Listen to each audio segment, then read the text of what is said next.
Hey y'all, welcome to the first episode of College Ball with J Dog. These first few episodes will probably be, I don't know how to put it, probably a little janky. I'm still learning here, so work with me. I'd like to welcome y'all to the channel. Today we're going to talk a little bit about Tennessee football recruiting mostly. We will talk all college ball eventually. I want to start with Tennessee recruiting today because they've been on a heater. We've landed four guys in the last 3 days. Two 4 stars, two 3 stars. I want to go over them. We'll start with Zayden Anderson out of Greenville. Greenville's been producing quite a bit of talent lately. We've got Jacoby Gillespie on the basketball team from Greenville. We had a guy from Greenville on the team a couple years ago when Heupel first got here, a long snapper. He ended up playing linebacker there for a minute. I can't remember, his name's slipping my mind right now. Well, maybe Will Albright.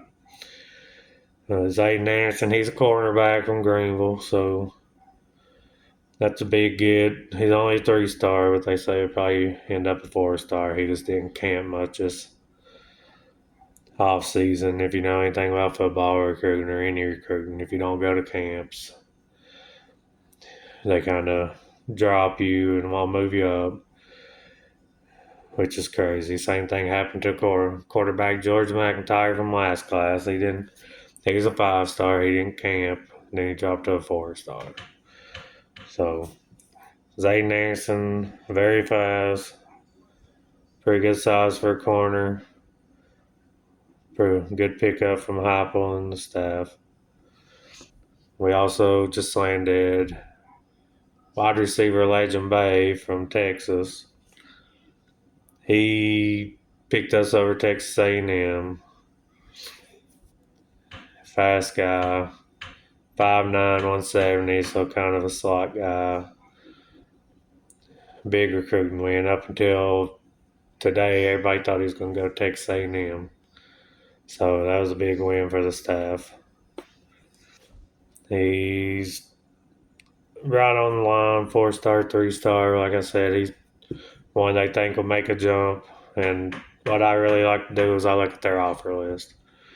I don't care what star they are. It's according. If you're a 3 star and you're getting offered by A&M, Bama, Georgia, the list goes on and on, then I'd say you're probably a good player. Then the next guy we got was Kedrick Golston, the second. His dad played for Georgia. Beat Georgia out for him. He's a 4 star, another borderline 3, 4 star guy. We did beat out Georgia for him, so that should tell you everything you need to know about him. Beat out Georgia, Virginia Tech, Michigan. When you're beating out top schools for a guy, that's when you know you probably picked up the right guys. We went Butch Jones, and then we're here, and Dooley, and Pruitt. We was getting 4 star guys, but we was beating out Rutgers and Middle Tennessee State. Now Varlam is just misses by the recruiting staff, by the recruiting people. So take that with a grain of salt every now and then. Like I said, some 3 star guys are underrated, some 4 star guys are overrated. And let's see, Edward Baker from Maryland. He's a lower rated guy, 3 star. Sorry, I got allergies. Um, Let me pull his profile up here. Once I learn how to do this stuff better, I'll pull it up on the videos and stuff. Like I said, I'm just learning right now. Edward Baker, he's a 3 star. He's borderline, close to a 4 star. He plays for St. Francis Academy. He goes up against the best of the best. He's from Maryland. They play national. One of our safeties played with them. So we're starting to build a little pipeline into St. Francis, which is one of the best schools in the country when it comes to high school. He's a big offensive lineman. Let's see here. 6'4", 335. That's about prototypical size for a lineman. Let's see who he has offers from. Like I said, I'll get my stuff together tomorrow. I'm just working on Ole Miss, NC State, Arkansas. It's a couple of heavy hitters, couple of middle of the road teams there. Let's see what else I have on here. We look for Mississippi linebacker TJ Watt to come in here soon. That's a guy Lane Kiffin's been after hard, but he seems to be trending towards the Vols. He's 6'1 and a half, 230. He's a pretty high 4-star, 86 ranked player in the country. So that'd be a big gift for us. I'll keep y'all updated on him. And let's see. Another thing I want to go over, and y'all leave comments about this. How are you feeling going into the season with the quarterback change?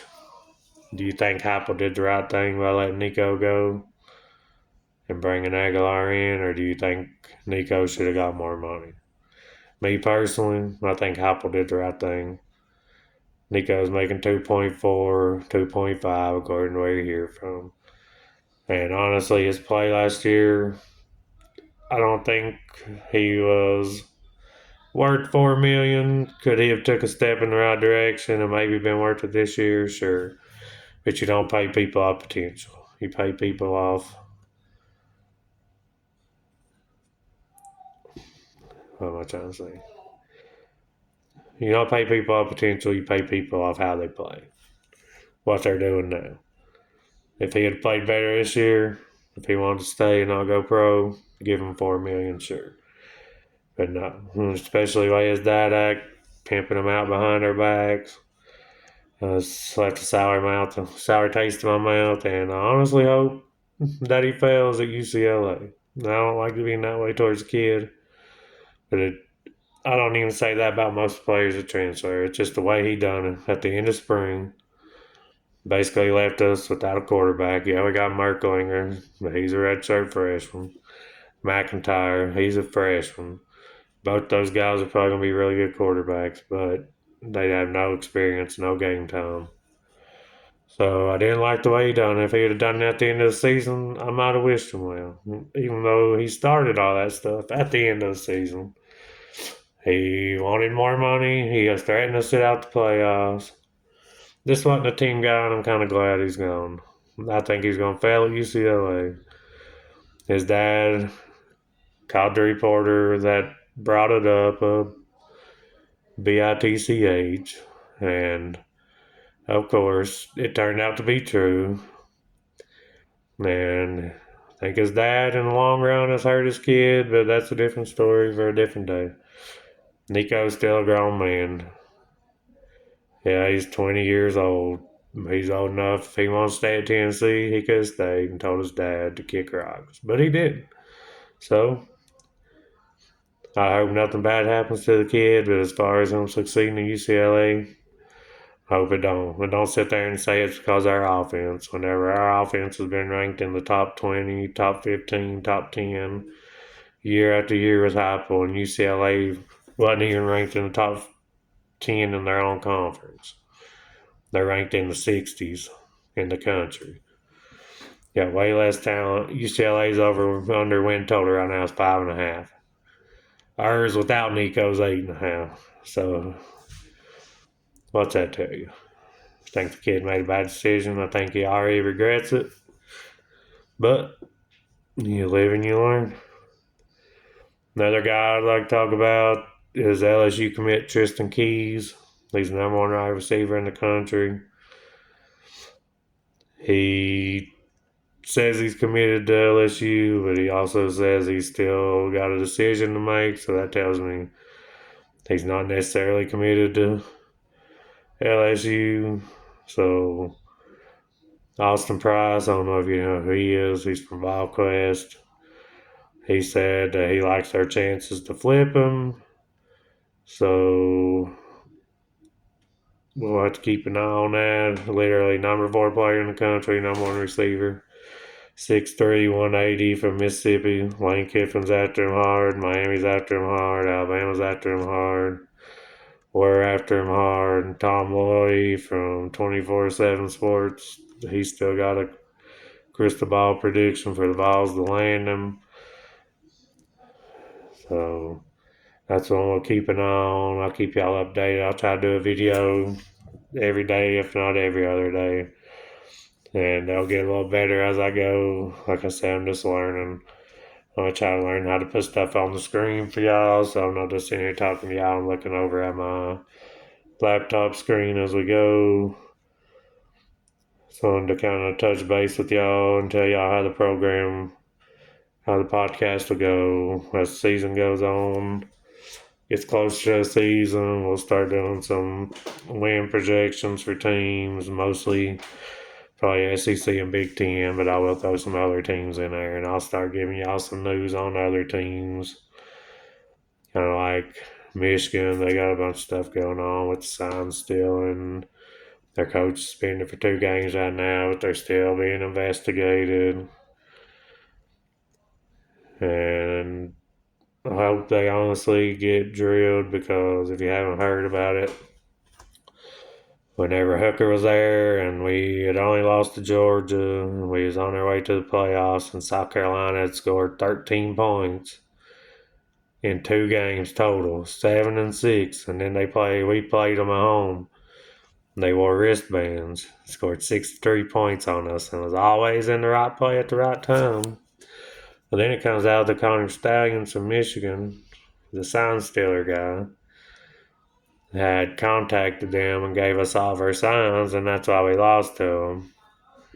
That way Michigan could get in the playoffs if they lost to Ohio State that year. It's a whole big story. I'm going to make a video on that one day, but right now I'm just introducing y'all to me and letting you know what we'll talk about on here. And I will cover other teams' stuff if it happens when the season comes. I'll probably do like a Friday night show, and we'll talk about games, and I'll probably give y'all some bets I'd bet on, even though I'm not that great at it. I do win here and there, so we'll go over some bets, and we'll have a selection show. We'll do all that. But y'all, like I say, y'all just bear with me. I wanted to make a video. I've been trying to get to it, been trying to figure all this out. I'm not too great at it, but I'm going to figure it out as I go. And I hope y'all all subscribe and enjoy the channel, comment videos y'all'd like to see or things you'd like me to talk about. And we'll all grow together, and I hope y'all enjoyed the video.